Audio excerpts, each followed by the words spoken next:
Hai, selamat datang. Kita akan kembali belajar kimia analisis hari ini. Oke, nah berarti kita akan belajar apa nih hari ini? Nah, untuk materi hari ini, kita akan mempelajari apa yang disebut dengan rumus dewa. Apa sih Bu rumus dewa? Nah, kita lihat ya. Oke, materi hari ini kita masih menghitung ya. Kita lihat dulu apa itu rumus dewa. Kita lihat ya. Nah, jadi apa sih rumus dewa? Kapan sih digunakannya? Kita lihat dulu contoh kasusnya ya. Kapan digunakannya rumus dewa? Oke, nah kita lihat soalnya. Nina sedang bekerja di laboratorium analisis jenis. Oke, Nina membutuhkan 300 mililiter larutan HCl 4 normalitas. Nah, ternyata di laboratorium itu sudah tersedia HCl 5 normalitas dan HCl 1 normalitas.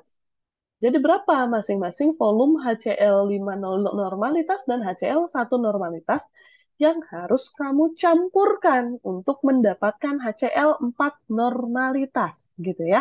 Jadi sebetulnya ini kamu mencampurkan dua yang mau kamu buat itu HCl ya. Ternyata di lab itu sudah ada HCl tapi konsentrasinya berbeda. Nah, yang mau kamu buat itu HCl 4 normalitas ya. Yang tersedia di laboratorium itu 5 normalitas dan 1 normalitas. Jadi gimana nih? Sebetulnya kan bisa kamu hitung, tapi perhitungannya panjang ya. Pokoknya kalau kamu menggunakan perhitungan yang panjang, itu resikonya sangat tinggi kamu melakukan perhitungan yang salah di perjalanan gitu ya. Kalau kamu pakai rumus yang panjang. Nah, sekarang kita akan mencari bagaimana rumus singkatnya. Nah, ini yang kita sebut dengan rumus dewa ya. Kenapa kamu perlu mempelajari rumus dewa ini?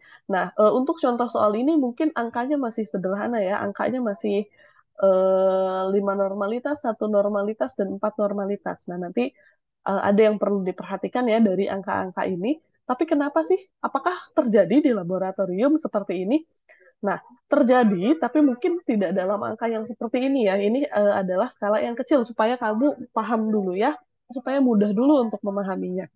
Tapi yang mungkin terjadi di laboratorium itu misalnya kamu sudah bekerja di laboratorium, kemudian kamu diminta untuk menghabiskan bahan yang tersedia di gudang. Nah, itu biasanya yang terjadi. Misalnya kamu cuma mau membuat HCl 4 normalitas nih. Terus di gudang itu misalnya masih tersedia HCl yang 5 normalitasnya itu masih ada 1 ton. Nah, kamu diminta untuk menghabiskan yang 1 ton itu. Nah, berarti berapa yang harus kamu buat? Padahal kan kamu mau buatnya untuk menjadi 4 normalitas ya. Sebetulnya kan bisa saja diencerkan saja.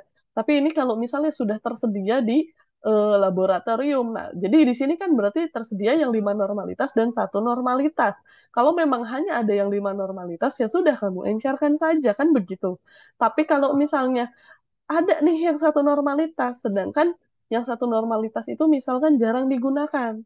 Tapi bagaimana supaya dia tidak terbuang? Nah, kamu pakailah di sini. Kamu campurkan dengan yang 5 normalitas, karena ternyata kamu akan membutuhkan yang 4 normalitas ya.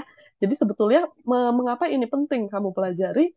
Karena di lapangan nanti kamu pasti akan menghadapi situasi di mana kamu harus memanfaatkan bahan kimia yang kamu punyakan itu dengan sebijaksana mungkin. Jadi tidak dibuang begitu ya, seperti yang HCl 1 normalitas ini.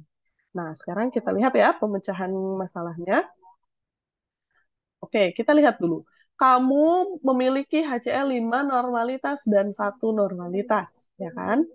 Nah, yang mau kamu buat itu adalah 300 mililiter HCl 4 normalitas. Nah, di sini kamu memiliki volume pembatas. Maksudnya apa? Maksudnya yang kamu buat itu 300 mililiter saja. Jadi kamu di sini punya volume pembatasnya ya, yang kamu buat itu hanya 300 mililiter saja. Kalau misalnya tidak dibatasi, nah itu berarti yang penting kamu mengetahui perbandingannya. Ya, jadi boleh saja kamu bikin berapa saja volumenya. Tapi di sini karena kamu sudah tahu harus 300 mililiter, berarti yang kamu ambil dari HCl 5 normalitas dan HCl 1 normalitas itu pasti angkanya tertentu mililiternya ya, supaya volume totalnya menjadi 300 mililiter ya. Jadi ini yang kamu miliki, yang tersedia, ini yang akan kamu buat. Oke, nah kita lihat. Nah, jadi dari yang kamu miliki itu masing-masing berapa volumenya supaya totalnya menjadi 300 mililiter HCl 4 normalitas. Kita lihat ya. Nah, jadi caranya begini. Yang mau kamu buat, taruh di tengah. Ya, ini bisa kamu kotret saja ya. Ini saya gunakan gambar supaya mudah kamu membayangkan. Jadi yang mau kamu buat, taruh di tengah. Yang kamu punya, taruh di atas dan di bawah. Ya, nah langsung saja kamu selisihkan. 5 dan 4 selisihnya adalah 1 ya. 4 dan 1 selisihnya adalah 3. Nah, 3 dan 1 ini adalah perbandingan volume yang harus kamu ambil dari HCl 5 normalitas dan HCl 1 normalitas. Ingat ya, 3 dan 1 ini bukan volumenya, tapi perbandingan volumenya. Maka HCl 5 normalitas itu harus 3 bagian. HCl 1 normalitas itu harus 1 bagian. Nah, bagian ini bagaimana mencari volumenya nanti kita lihat ya. Yang perlu, jadi di sini kamu ini dulu ya, eh, resapi baik-baik ya. 3 dan 1 ini adalah perbandingan volumenya, bukan volumenya, perbandingannya ya. Yang 5 normalitas harus 3 bagian, yang 1 normalitas harus 1 bagian. Nah, kamu kalau misalnya bingung, 3 ini punya siapa sih? Kadang-kadang suka tertukar ya. Kadang-kadang ada yang mengira 3 ini punya 1 karena diselisihkannya dari sini. Di sini kamu kasih garis saja. Nah, kita lihat sebentar. Sepertinya sudah saya berikan animasi. Oke, nah ini adalah perbandingan volumenya ya. Nah, di sini ini yang kamu eh, garisi ya. Jadi ke sini, jadi di sini boleh kamu kasih garis juga ya. Jadi 3 bagian itu punya yang 5 normalitas ya. Yang 1 bagian itu punya yang 1 normalitas. Nah, jadi di sini kamu kasih garis gitu ya. Supaya kamu tidak tertukar. Yang 3 ini bukan punya yang 1, ini hanya menyelisihkan saja ya. Nah, kita lihat dulu. Oke. Nah, jadi yang 5 normalitas tadi adalah 3 bagian. Yang 1 normalitas itu 1 bagian ya. Maka tadi kan kamu punya volume pembatas. Volume pembatasnya itu harus totalnya 300 mililiter. Berarti 3 bagian. Dan berarti kan seluruh bagiannya adalah 4 ya. 3 ditambah 1, seluruh bagiannya adalah 4 bagian ya. Jadi 3 bagian dari 4 bagian dikalikan 300 mililiter. Berarti HCl 5 normalitas, volume yang kamu ambil harus 225 mililiter gitu ya. Nah, untuk HCl 1 normalitas 1 bagiannya, 1 dari 4 dari volume 300, berarti 75 mililiter. Nah, berarti kan 225 ditambahkan 75 mililiter menjadi 300 mililiter. Berarti sudah betul untuk volumenya. Bagaimana untuk konsentrasinya? Kita lihat pembuktiannya. Nah, kamu kan tadi mengambil 225 mililiter dari HCl berkonsentrasi 5 normalitas, ya kan? Nah, untuk membuktikannya, kamu lihat dulu jumlah zatnya ya. Ini adalah jumlah zat. Karena kamu memiliki konsentrasinya normalitas, maka jumlah zatnya kita menggunakan GST. Karena di sini pakai mililiter, jadi MGST ya. Jadi jumlah zat masing-masing yang kamu ambil, kamu mengambil 225 mililiter dari 5 normalitas. Maka yang kamu ambil itu ada 1125 MGST. Kemudian 75 mililiter dari 1 normalitas. Berarti ada 75 MGST. Nah, berarti jumlah zat total yang kamu campurkan dari kedua ini adalah 1200 MGST. Maka berapa konsentrasinya? Kita lihat 1200 MGST dibagi volume total ya 225 ditambah 75 300 mililiter. Maka hasilnya menjadi 4 normalitas. Terbukti ya. Tadi kan kamu mau bikin 4 normalitas ya. Maka konsentrasinya terbukti ya. Jadi ketika kamu mencampurkan 225 mililiter 5 normalitas dengan 75 mililiter 1 normalitas, kamu akan mendapatkan 300 mililiter 4 normalitas. Nah, jadi rumus dewa itu mudah sekali, hanya tinggal diselisihkan saja, ya kan? Tapi jangan sampai salah ya, sudah mudah masih kadang-kadang masih ada saja yang salah ya. Jangan sampai ya. Jadi kamu pahami dulu baik-baik. Nah, jadi mudah sekali kalau misalnya kamu diminta untuk menghabiskan yang 1 normalitas begitu ya. Nah, itu bisa kamu putar-putar ya. Kalau misalnya, kalau yang di soal yang ini kan kita lihat volume pembatasnya itu 300 mili. Nah, kita lihat contoh yang berikutnya ya. Oke, ini sudah. Nah, kita lihat contoh yang lain ya. Nah, untuk contoh yang lain, ada seorang analis kimia nih, bernama Mas Valentino Rossi yang gagah celita ingin membuat H2SO4 2 molaritas ya, dengan cara mencampurkan 200 ml H2SO4 1 molaritas dan H2SO4 4 molaritas. Nah, kalau di sini kasusnya, yang kamu batasi itu adalah yang kamu miliki. Ternyata kamu H2SO4 1 molaritasnya cuma punya 200 mili. Berarti H2SO4 4 molaritasnya harus berapa? Supaya jadi 2 molaritas. Nah, di sini tidak dibatasi ya yang mau kamu buat.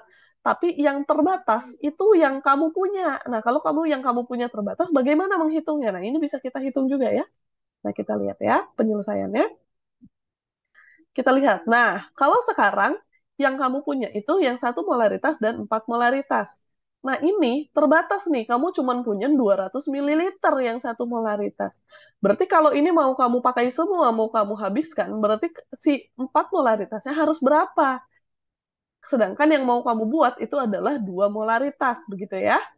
Nah, kita lihat nih. Jadi harus berapa? Kalau ini yang kamu ketahui itu di sini adalah volume totalnya ya. Di sini yang akan kalian cari adalah berapa perbandingan volume ya, berapa bagian begitu ya. Nah, sekarang kita lihat. Sama seperti tadi, yang mau kamu cari itu taruh di tengah. 2 molaritas. Yang kamu miliki taruh di atas dan di bawah. Sudah tinggal kamu selisihkan. 1 dan 2 selisihnya 1. 4 dan 2 selisihnya 2.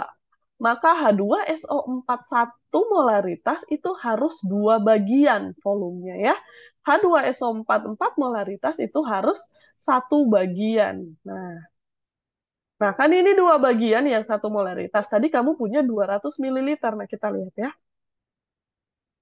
Nah, jadi yang H2SO4 1 molaritas itu kamu punya 200 mililiter. 200 mililiter itu adalah 2 bagian dari totalnya 3 bagian ya. Maka ini kan 200 mililiter. Nah, yang ditanyakan yang ini. Berarti kalau 2 bagiannya 200 mililiter, berarti 1 bagiannya berapa? Jadi ini yang ditanyakan, X kan, tinggal kamu kali silang. 2X adalah 200 mililiter, berarti X adalah 100 mililiter. Maaf ya, ini kurang kelihatan. Nanti kalian lihat saja di slide-nya ya.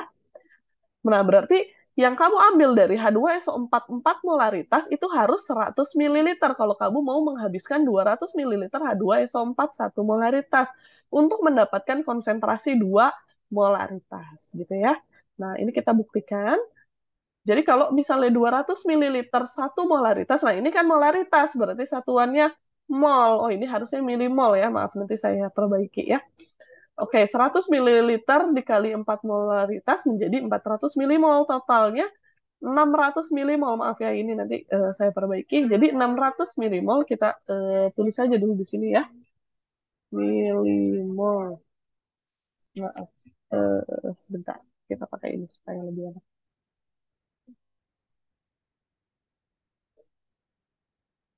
Oke, di sini harus milimol. Milimol. Milimol. Maka di sini juga milimol. 600 milimol yang kalian ambil dibagi, nah ini volume totalnya, jadi kan 300 kan yang kalian ambil, jadi 2 molaritas. Maka terbukti gitu ya. Nah sekarang, wah ada contoh yang lain. Nah kalau yang tadi, contoh yang pertama itu volume yang kamu, volume pembatasnya adalah volume yang mau kamu buat. Contoh yang kedua, volume pembatasnya adalah volume dari larutan yang kamu miliki. Nah kita lihat contoh yang lain ini gimana. Oke, katanya saat sedang melakukan praktikum PKT2, Ariel mencampurkan NaOH 200 ppm dengan NaOH 600 ppm untuk membuat larutan NaOH 400 ppm. Nah, di sini tidak ada volume yang kamu ketahui. Kalau kayak gitu gimana? Kita lihat contohnya ya. Kalau tidak ada pembatasnya gimana? Volume NaOH 200 ppm harus berapa nih? NaOH 600 ppm harus berapa? Nah, kita lihat ya. Oke, seperti biasa, jadi yang di kiri dan di kanan ini adalah yang kamu miliki.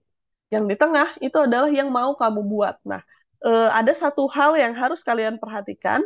Kalau kamu mau membuat volume konsentrasinya, yang mau kamu buat, jika kamu memiliki dua konsentrasi berbeda yang mau kamu campurkan, yang mau kamu buat, ini konsentrasinya itu harus berada di antara yang kamu punya ya. Maksudnya gimana? Yang kamu punya di sini 600 ppm dan 200 ppm. Maka yang kamu buat itu harus berada di antara 600 dan 200. Kenapa? Karena tidak mungkin misalnya di sini kamu punyanya 600 dan 200. Apakah mungkin kamu membuat yang 700 ppm? Tidak mungkin. Kenapa? Karena tidak mungkin kamu membuat yang kental kalau kamu mencampurkan encer ketemu encer. Pasti encer terus selamanya, ya kan? Maka tidak mungkin kamu membuat 700 ppm kalau kamu punyanya 600 ppm dan 200 ppm. Jadi yang kamu buat itu harus berada di antaranya. Begitu juga tidak mungkin lebih encer dari 200 ppm. Karena kalau kamu mencampurkan, jadi kalau kamu tidak bisa membuat yang 100 ppm dari 600 dan 200, iya kan? Tidak mungkin kamu membuat yang encer kalau kamu mencampurkannya kental dengan kental, kan begitu ya? Kalau kamu campurkan kental terus selamanya tidak akan encer kecuali kamu tambahkan air, begitu ya. Nah, jadi di sini yang kamu buat itu diperhatikan konsentrasinya harus berada di antara dua konsentrasi yang kamu miliki, ya. Oke, kita lanjutkan dulu. Jadi gimana nih? Kalau untuk kasus yang ini tidak ada volume yang diketahui ya. Jadi berapa perbandingannya? Nah, kita lihat ya. Nah, ini yang mau kamu buat. Aduh, maaf ini tidak kelihatan. Ini tadi 200 dan 600 ppm ya. Yang mau kamu buat adalah 400. Ini 200 dan 600. Maka selisihnya 200 dan 400 itu adalah 200. 600 dan 400 itu adalah 200. Nah, ini disederhanakan saja. 200 dibanding 200 itu sama-sama 1 banding 1 ya. Ingat, ini adalah perbandingan volume, bukan volumenya ya. Jadi perbandingannya 1 banding 1. Nah, ingat yang 200 yang ini punya yang sini, 200 ini punya yang sini ya. Nah, jadi kamu sekarang sudah punya perbandingan volumenya. Nah, kalau tidak ada volume pembatas, sebetulnya kamu bebas saja asalkan perbandingannya 1 banding 1 gitu ya. Jadi kalau di sini 100 mililiter, oh berarti di sini 100 mililiter. Ini kebetulan perbandingannya mudah ya. Jadi kalau di sini 1 mililiter, di sini 1 mililiter. Kalau di sini 8,5 mililiter, di sini 8,5 mililiter, ya kan? Yang berbeda hanya volume totalnya saja. Karena di sini, kalau misalkan di sini kamu pakai 100 dan 100, berarti volume totalnya menjadi 200, gitu ya. Nah, kita ini tadi mengandaikan saja, kita ambilnya 100 mililiter. Nah, karena tadi kita menggunakan ppm, ya, jadi kita uraikan dulu ya. ppm itu adalah miligram per liter ya. Jadi kamu tulis dulu. Tadi 200 ppm berarti 200 miligram per 1000 mililiter. Kenapa di sini saya pakai 1000 mililiter bukan 1 liter supaya mudah dicoretnya ya. Kan di sini mililiter. Jadi nanti di sini tinggal kamu coret. Kalau di sini masih liter kamu agak bingung nanti ya. Oke. Nah, nanti dapat ya. Jadi kamu hitung dulu jumlah zatnya.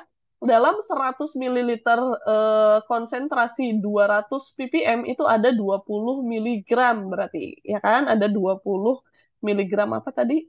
NaOH ya. Nah, dalam 100 mililiter 600 ppm ada 60 miligram. Maka kalau kamu campurkan jadi jumlah zat NaOH-nya ada 80 miligram ya kan. Nah, berarti berapa konsentrasinya? 80 miligram. Nah, ini kenapa saya kalikan 10 itu supaya mudah saja ya. Supaya jadi liter. Jadi ini kalau dikalikan 10 kan bawahnya jadi 2000 mililiter. Jadi nanti menjadi liter supaya mudah dijadikan ppm-nya ya. Ini dikalikan 10 dulu supaya jadi 2000 mililiter maka menjadi 2 liter. Jadi kalau di atas dikalikan 10, di bawah dikalikan 10 ya. Jadi 800 miligram per 2 liter. 800 dibagi 2 menjadi 400 ppm. Maka terbukti. Begitu ya. Nah, ini ada lagi nih satu contoh ya. Jangan capek dulu. Nah, kita lihat lagi ya.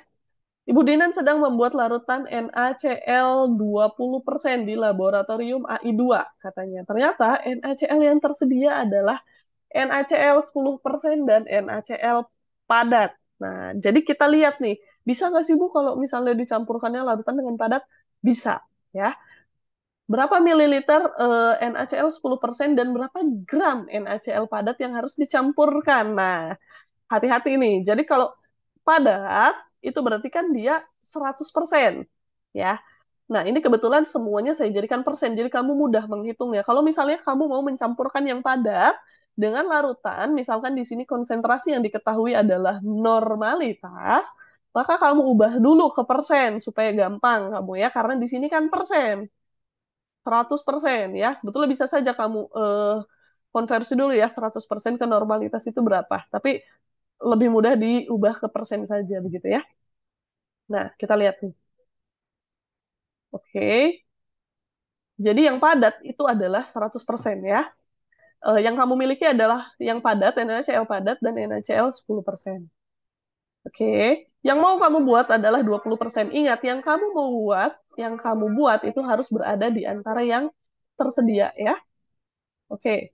Volumenya yang harus dicampurkan berapa? Nah, kita lihat kalau padat gimana sih? Oke. Selisihkan dulu ya, seperti biasa, 10 dan 20 selisihnya 10, 100 dan 20 selisihnya 8. Maka perbandingannya adalah 8:1 ya. Jadi yang 8 bagian ini adalah yang 10%, yang satu bagian ini adalah yang 100% atau yang padat ya. Nah, kita lanjutkan. Nah, ingat, kalau untuk yang 8:1 ini, kita dapat mengandaikan 8:1, misalkan 8-nya ini 80 mililiter, maka satunya ini 10 gram. Nah, ingat, ini kan padat tadi, jadi satuannya gram. Nah, jadi yang harus diperhatikan adalah satuannya harus setara. Kalau kamu di sini menggunakan mililiter, maka yang padat itu gram. Kalau di sini kamu mau kilogram, berarti di sini apa? Liter, gitu ya. Jadi harus setara satuannya. Ingat, karena ini padat, jadi kamu harus hati-hati kalau untuk yang padat. Nah, biasanya kalau kamu disuruh untuk menghabiskan eh, bahan yang tersedia di laboratorium, itu pasti satuannya itu tidak ecek-ecek gram gini, tidak ya. Biasanya ton atau kilogram begitu. Nah, kalau misalnya kamu disuruh menghabiskannya berton-ton, nah kan ini bisa kamu hitung. Tinggal dicari saja padanan volumenya berapa gitu. Kalau misalnya kilogram berarti kan di sini liter gitu ya. Nah, itu saja sih yang harus diperhatikan. Jadi 8:1. Jadi ini diandaikan saja karena tidak ada volume pembatas tadi ya. Berarti kan 8:1 ya sudah gampangnya saja 80 mililiter dan 10 gram. Ya, ini kalau BJ dianggap satu. Ingat ya, kalau misalnya kamu tahu BJ-nya, idealnya kalau di laboratorium itu yang namanya bukan air, itu BJ-nya pasti bukan satu. Jadi kamu hitung dulu BJ-nya. Kalau misalnya ini eh, BJ-nya bukan satu, berarti ini bukan 80 mililiter. Kamu cari dulu padanannya ya. 1 gram itu setara dengan berapa volumenya gitu ya. Dicari dulu. Nah, ini kita anggap satu saja dulu supaya terbayang dulu ya, supaya mudah dulu. Oke, nah sekarang kita hitung. Nah, jadi kan jumlah zat yang kamu cari ya. Nah, ini nih. Tadi kan yang 80 mililiter itu dari 10%. Nah, kalau tidak dijabarkan, kamu biasanya lupa. 10% itu apa sih? 10% itu adalah 10 gram per 100 mili. Ya, jangan lupa. Jadi ini kamu jabarkan dulu. Ini supaya bisa dihitung. Ini nanti milinya kita coret, ya kan? Nanti kamu dapat. Jadi ternyata jumlah zat dalam 80 mililiter larutan yang 10% itu adalah 8 gram. Nah, karena tadi kamu ngambilnya 10 gram kan kamu ngambil dari yang padat. Yang padat itu 100% berarti 100 per 100. Berarti ya 10 gram jumlah zatnya. Kan padatan, kan? Jadi jumlah zatnya pasti sesuai ya. Pasti sama dengan yang kamu ambil ya. Jadi ada 18 gram. Tadi senyawanya apa? NaCl ya. Jadi di sini ada 18 gram NaCl-nya. Volumenya berapa? Nah, ini nih. Ya, jadi kan ini 18 gram ini adalah jumlah zatnya ya. Volumenya berapa? Nah, tadi kan BJ-nya kamu anggap satu. Berarti 80 miligram, 80 mili ini setara dengan 80 gram. Jadi totalnya yang kamu buat larutannya tadi adalah 90 gram gitu ya. Jadi di sini harus disamakan dulu nih, harus dijadikan gram ya. Ini kalau BJ-nya dianggap 1, ya kan? Jadi 18 gram dalam 90 gram. Nah, ini saya bagi ya. Saya bagi 90 supaya gampang. Jadi 0,2 gram per 1 gram itu kamu kalikan 100 aja. Ini kan gramnya nanti dicoret. Gramnya habis, ya kan? Dikalikan 100 supaya jadi persen ya. Jadi ada 20 gram. Jadi kan sebetulnya 0,2 per 1 itu setara dengan 18 gram per 90 gram. Jadi ada 20 gram dalam 100 gram. Jadi 20% terbukti. Begitu ya. Jadi kalian harus bisa menghitung dalam konsentrasi, 4 konsentrasi besar yang akan selalu kita gunakan ya dalam perhitungan. Karena ini yang akan paling sering kalian temui di laboratorium. Konsentrasi itu tidak hanya 4, tapi 4 ini yang akan paling kalian sering jumpai di laboratorium, yaitu normalitas, tadi ya yang pertama, molaritas, ppm, dan persen. Jadi itu harus kalian kuasai baik-baik. Jadi contohnya sudah ada tadi yang normalitas, molaritas, ppm, dan persen. Begitu juga contohnya ada yang diketahui volume pembatas untuk yang mau kalian buat, ada yang diketahui volume pembatas untuk yang kalian volume yang kalian mau campurkan, dan yang tidak ada volume pembatas ya. Seperti itu caranya. Oke, poin-poin kritisnya. Besaran konsentrasi larutan campuran yang diinginkan tidak boleh lebih besar atau kecil dari larutan sumber. Ini tadi yang saya bahas ya. Tidak mungkin kalian membuat larutan yang kental kalau kalian mencampurkan yang encer dengan yang encer, begitu ya. Itu yang tadi sudah kita bahas ya. Jadi yang kamu buat itu harus dia di tengah-tengahnya, tidak boleh lebih besar atau lebih kecil dari larutan sumber konsentrasinya ya, konsentrasi. Yang kedua, penggunaan rumus dewa pada padatan harus memperhatikan BJ larutan ya. Jika tidak disebutkan BJ boleh dianggap 1. Tapi pada kenyataannya di lapangan BJ itu tidak mungkin 1, kan ini senyawa bukan air ya. Jadi kalau di lapangan tolong diperhatikan BJ-nya ya. Oke, hasil selisih konsentrasi adalah perbandingan volume, bukan besaran volumenya. Nah, kalian biasanya ketukeran di situ. Ingat ya tadi perbandingan volume, berapa bagian volumenya, bukan volume itu sendiri. Oke, jadi berapa bagian ya. Oke. Nah, ini tadi ya. Jadi ini adalah larutan sumber yang tadi kita bahas di poin-poin kritis. Ini adalah larutan campuran yang diinginkan. Ingat, larutan sumber yang ini yang mau kamu buat itu konsentrasinya harus ada di antara larutan sumber. Ini tadi ya poin kritis yang pertama. Oke, untuk materi rumus dewa sampai di sini. Kalau ada yang ditanyakan silakan. Nanti silakan dikerjakan latihannya ya. Terima kasih.